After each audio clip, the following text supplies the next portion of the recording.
দেবপ্রয়াগ, যেখানে ভাগীরথী আর আলোকনন্দা দুটো নদী একসাথে মিলিত হয়েছে। মা ধারী দেবী উত্তরাখণ্ডের পবিত্র স্থানগুলির মধ্যে এটিও একটি অন্যতম। কেদারনাথ যাওয়ার আগে সবাই এই মন্দিরে পুজো দিয়ে যায়।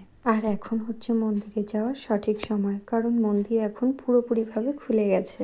আর এখন মন্দির কয় মাসের জন্য খোলা থাকবে। আমরা এপ্রিল মাসের লাস্টের দিকে গিয়েছিলাম। হঠাৎই আমাদের প্ল্যান হয় যে আমরা কেদারনাথ যাব, কিন্তু ভাবতে পারিনি যে সত্যি সত্যি চলে যাব।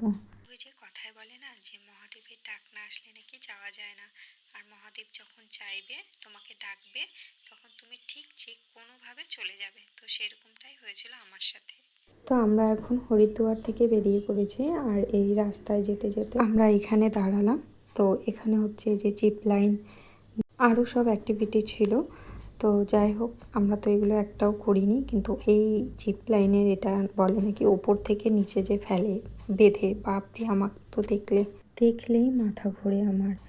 এ দেখো কিভাবে মানে এরা যারা করে তাদের তো প্রচণ্ড সাহস।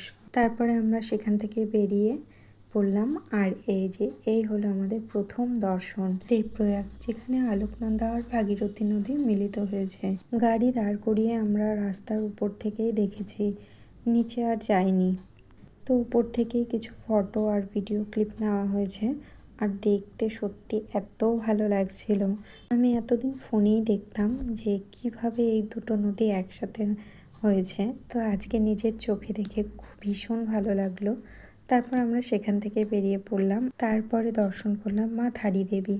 না, আমরা আর মন্দিরে যাইনি, আমরা উপর থেকেই দর্শন করেছিলাম। যেহেতু অনেকটা দেরি হয়ে গেছে, তারপরে ভেবেছি যে আমরা ফেরার পথে দর্শন করব, সেখানে পুজো দিয়ে যাব। তারপরে এই যে প্রায় অন্ধকার হয়ে গেছে, আর আমি এই যেতে যেতে রাস্তাগুলো দেখছিলাম, সত্যি এত ভালো লাগছিল। তো যাই হোক, তারপরে আমরা চলে আসলাম পাটাতে আমাদের এটা হচ্ছে পরের দিন। তো সকালবেলা আমরা ওই দিনটা পাটাতেই ছিলাম। তারপরে এই যে সকালবেলা আমরা একদম রেডি হয়ে গেছি। তো এখন হচ্ছে আমরা বেরিয়ে পড়ব। তো এখন থেকে শুরু হবে আমাদের যাত্রা। তো চলো তাহলে যাওয়া যাক। তো আমরা এই যে চলে এসেছি প্রথম গৌরীকুণ্ডে। তো সেখান থেকে আমরা এই যে ভেবেছি পায়ে হেঁটে যাব। তো দেখা যাক কত দূর কি যেতে পারি। তো প্রথমেই নিয়ে নিয়েছি রেনকোট, যেহেতু বৃষ্টি হওয়ার সম্ভাবনা থাকে। তারপরে হচ্ছে লাঠি, যেটা আমাদের হাঁটতে সাহায্য করবে। হর হর মহাদেব বলে আমরা যাত্রা শুরু করে দিয়েছি। উত্তরাখণ্ডের এই পাহাড়ি রাস্তা সৌন্দর্য দেখতে দেখতে আমরা দেখো চলেও এসেছি। রাস্তায় আসার সময় হচ্ছিল প্রচুর বৃষ্টি, তো এর জন্য রেনকোট পরে নিয়েছিলাম। আর এইখানে যেহেতু ওয়েদারটা চেঞ্জ হতেই থাকে, কখনো বৃষ্টি কখনো রোদ। তো দেখো না, এই যে রেনকোট পরে নিয়েছি, যেহেতু রাস্তায় আসার সময় বৃষ্টি হচ্ছিল। তো আমরা না একটু সন্ধ্যের আগ দিয়েই পৌঁছে গেছিলাম, আর গিয়েই না আমরা লাইনে দাঁড়িয়ে পড়েছিলাম পুজো দেওয়ার জন্য। 2 ঘন্টার মতো লাইনে ছিলাম। তো একদম জেনারেল লাইনে ছিলাম, যেহেতু বৃষ্টি হচ্ছিল আর সন্ধ্যের একটু আগে। তো অতটা না ওর জন্য ভিড়ও ছিল না। আমরা মোট 2 ঘন্টা লাইনে দাঁড়িয়েছিলাম। আমাদের পুজো দেওয়া কমপ্লিট। তো পুজো শেষ করে এখন আমরা বেরিয়ে পড়েছি। আর এদিকে সন্ধ্যা আরতিও শুরু হয়ে গেছে। সন্ধ্যা আরতিটা দেখে তারপর আমরা চারপাশটা ঘুরে দেখছিলাম, আর এত ভালো লাগছিল। তো এটা হচ্ছে সন্ধেবেলার ভিউটা, দেখতে ভীষণ ভালো লাগছিল। আর চারপাশটা ঘুরে দেখছিলাম, আর দেখো বৃষ্টি তখনও পড়ে যাচ্ছিল। তো এর জন্য রেনকোটটা না আর খুলিনি। আর এই হলো সেই ভীমশিলা, যেটা পুরো মন্দিরটিকে রক্ষা করেছিল। এতদিন থেকে না শুধু মোবাইলেই দেখে এসেছিলাম যে সবাই কেদারনাথ যাচ্ছে, সমস্ত রকমের ফটো ভিডিও। তো আমি যে এখানে আসতে পারবো, আমি না সত্যি কখনো ভাবিনি যে আমি এখানে সত্যিই আসতে পারবো। সবার মুখে না শুনতাম যে কেদারনাথ যাওয়া মুখের কথা না।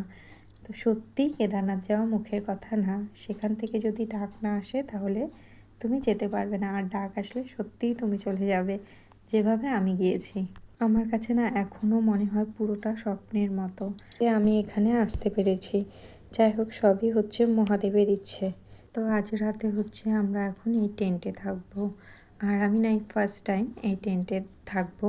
আমার না খুব ভালো লাগে এই টেন্টগুলোতে থাকতে আর কি, যারা থাকে তো দেখতে ভালো লাগে। তো আজকে আমারও ফার্স্ট টাইম, তো ভালো লাগলো বেশ। তো এই হলো পরের দিন সকালবেলা। তো আমরা এখন আবার রেডি হয়ে গেছি, আবার যাব কেদারনাথ মন্দিরে। আর এই সকালটা দেখো একদম পুরো পরিষ্কার ছিল, মানে একদম রোদ ঝলমলে, চারপাশটা ভীষণ সুন্দর লাগছিল দেখতে। তো দেখতেই পাচ্ছ আমার পেছনে পাহাড়টা দেখতে কত সুন্দর লাগছে। আর দেখো জায়গায় জায়গায় কতটা করে বরফ জমে আছে। আর একটু পরপর না সেখানে হচ্ছে প্লেন যাচ্ছে, মানে প্লেনে করে লোক আসছে, তো সেগুলোই দেখছিলাম। আর দেখো পাহাড়টা কি ভালো লাগছে এখান থেকে। আজ আর মন্দিরের ভেতর ঢুকবো না, যেহেতু আমরা আগের দিনই দর্শন করে নিয়েছি।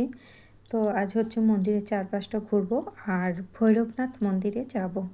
তো চলো, সকাল সকাল এই মন্দিরের পরিবেশটা এত ভালো লাগছে সত্যি। তো দেখো চলে এসেছি মন্দিরে। তো বাইরে থেকে না অনেক ফটো আর ভিডিও ক্লিপ নিয়েছি।